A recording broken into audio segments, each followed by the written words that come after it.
sáng ra bên đường là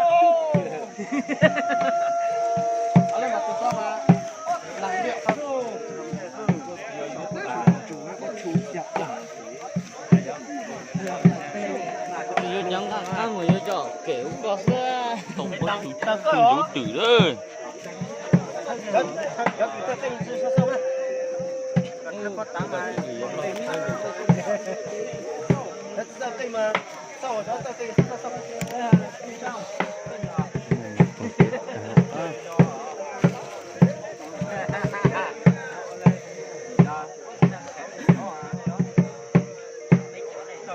Ông cá chân để ta na ho,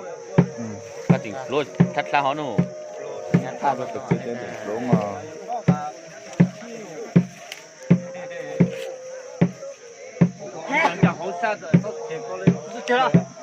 to gần ở đây lúc đó tiền lên tiền lên gần nó tụt lên chân trong lúc ăn nó lại ăn của nó thôi giờ mà này nó mà sơ nó là nhờ thì là to đấy nó là tiêu mà để đi luôn nữa này to là nhờ thì đi nhìn mua giờ có nhiều có tới lúc lâu một cái đó là giống cả lúc lặng về ở dưới dung ôi thì một thấy có thật thế đó ơ ơi ô mà ô cũng thấy luôn ô là thấy luôn rồi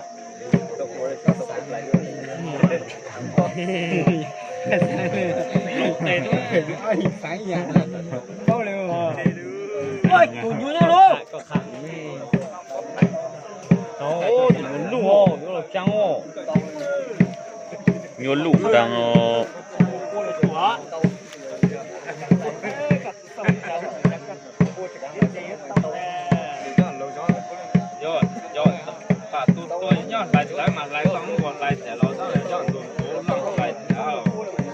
đó mà rất là cũng đùa cái cá mà chỉ sang đâu đó